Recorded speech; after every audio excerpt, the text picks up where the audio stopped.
Hi everybody and welcome to the channel. If you like watching restorations, customizations, restyle, unboxing, thrifting, and reviewing of dolls, you're at the right place. Be sure to like and subscribe. Today's episode will be us customizing and creating our very own K-Pop Demon Hunters Barbies, and I hope you enjoy this process and finished product. You probably have heard of K-Pop Demon Hunters. K-Pop Demon Hunters has ended its Netflix run with a total of 325.1 million views after its first 91 days of release, becoming the most watched Netflix film of all time. In the animated musical K-Pop Demon Hunters, the K-pop group Huntrix, composed of Rumi, Mira, and Zoey, must balance their idol careers with their secret duty as demon hunters who protect the world by strengthening the Han Moon, a magical barrier. When a rival demon boy band called the Saja Boys emerges to steal their fans and challenge the Han Moon's power, Rumi's true identity as a part demon is revealed, leading to a struggle for self-acceptance. The climax involves a massive performance where the Huntress defeats the Saja Boys and their demon leader Guima with Jinu's sacrifice and Rumi embracing her full identity. This customization will be inspired by K-Pop Demon Hunters and not an exact match to the characters in the movie. I started this project off by purchasing some Barbies that I felt looked the most like or could represent the characters in the movie the best. I went with the Made to Move Golf Barbie. As you see here, it was $14 and some change at Walmart. And then I also purchased some custom Odile face Barbies off of Mercari. This seller put the mermaid heads on the Made to Move bodies that matched. You can obviously use any Barbies that you feel would represent the characters the best that you have or that you want to buy also. When tackling Rumi's hair, there was some tutorials on YouTube that I followed for it. You might want to try it with wet hair. I tried it with dry hair at first, and near the ends where it was kind of uneven and layered, it started poking out of the braid, which was expected, but I think that if I had done it when it was wet, it would have been better. For Rumi's braid, you're going to make around 4 of these kind of mohawk ponytails that will go along her head like this. And you will bring the first ponytail on top and you're going to split it in 2. Then you're going to bring the second ponytail and pull it through the top in between that split ponytail. Then you're going to bring that first ponytail that is split and you're going to tie it to the third ponytail and secure it with an elastic. So then you're going to take the top ponytail again above it and you're going to split it, and then you're going to take the third ponytail and you're going to pull it up over the second ponytail that is split. Then you're going to bring the split ponytail down and around and you're going to combine it with an elastic with the last 4th ponytail. I will link the tutorial video that I followed for this in the description box so that you can source that in case it's easier.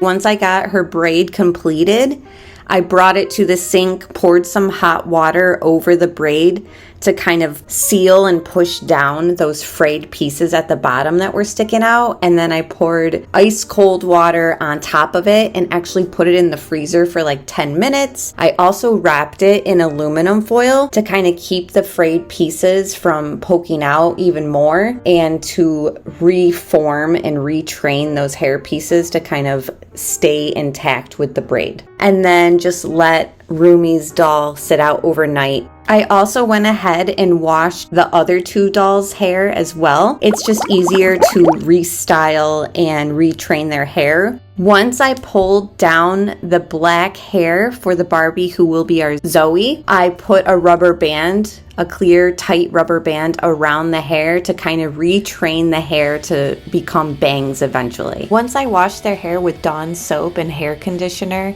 I rinsed it with a boil wash. This is just super hot water that I microwaved.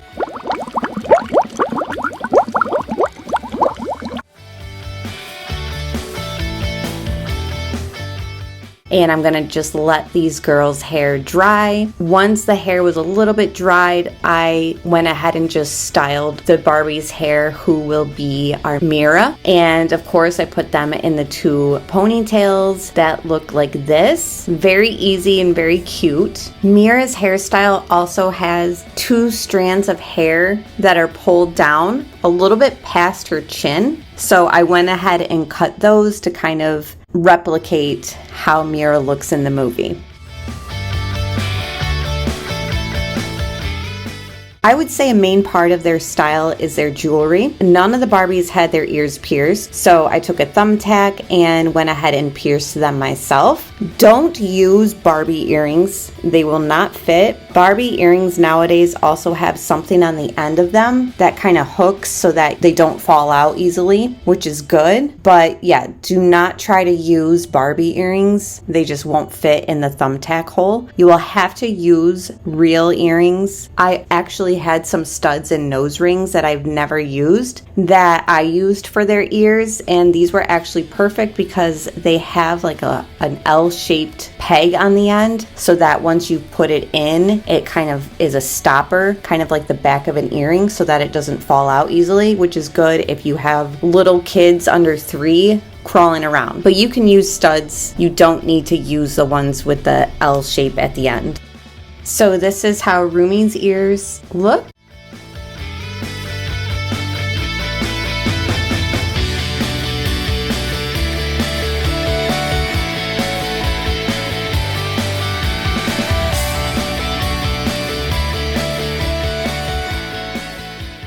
Here for Zoey, she has sat for a couple days with her hair in a rubber band. I'm going to attempt to cut the bangs. I want to align the scissors to like the middle of the eye to start so that I don't do them too short. Her character has very, very short bangs, but knowing that these dolls are going to be played with and moved around a lot, I just know that they're not going to stay down if I cut them as short as they are in the movie. So I'm going to have to cut them like I normally would cut Barbie bangs and just keep it like this. Again, this is an inspired by look, not exact, and these dolls will be played with and not just on display. Now I'm going to use a rubber band and keep training her bangs and her hair to stay down.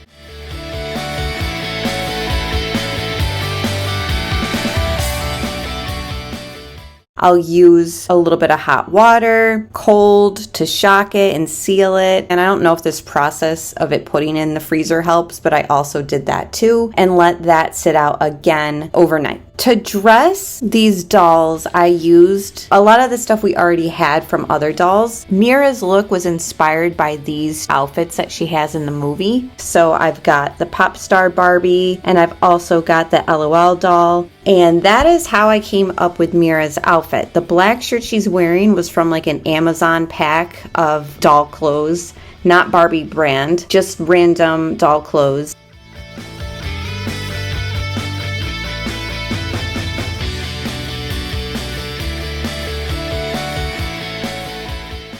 For Rumi's, however, I went on Etsy and I found the perfect outfit, and it was titled Huntrix inspired outfit. It was like $25 and I just thought it was absolutely perfect. It came in a reasonable time. This is the finished look of it. I think it looks really high quality. If you saw it in person, it looks really, really nice. Very shiny and sparkly. The problem is the shipping for it. I didn't realize when I bought this that I actually paid for overseas shipping,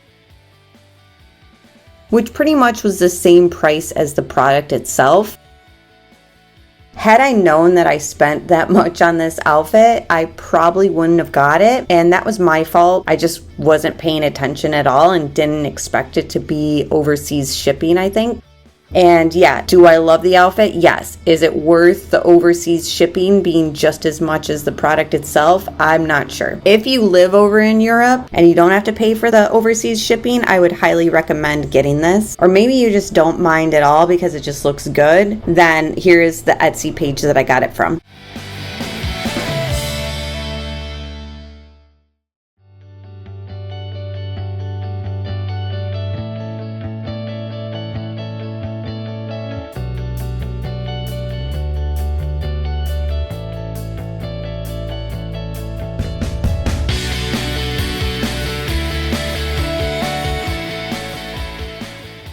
So I have some of this gold string, gold ribbon, whatever you want to call it. You can get it in the craft section at any store. I got mine off of Temu, and I just cut 3 strips and then kind of braided with them to kind of create some gold accents for the clothing for Mira and for Zoey. For Zoey, I also am pulling from that Amazon clothing package that we got. Took these white pants out that I'm going to cut into shorts, and that will be part of the costume as well for these dolls.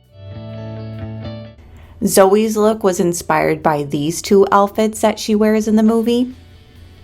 Here you can see that I'm styling Zoey's hair. This is after sitting with the rubber band on her head overnight again to retrain those hair pieces and create the banged look. Once I separated her hair in half as if I was going to create pigtails, I braided those halves, and then that's how I will wrap around and create sort of like Princess Leia buns, space buns, whatever you want to call it. But that's what we're going to do for Zoey's hair. Some of the hair configuring is easier to do off camera, so sorry. I'm just going to use clear rubber bands to secure the braids wrapped around, and then that is how we do Zoey's hair. I also used some Got To Be glue on Zoey's bangs.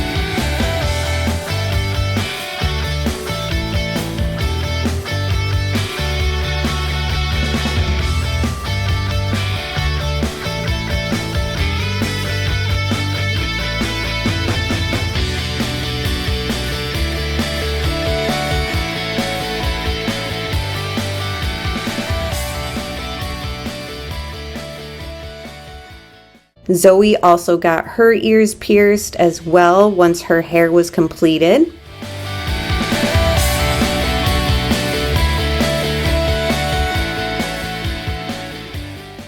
And this is what the girls look like in their outfits.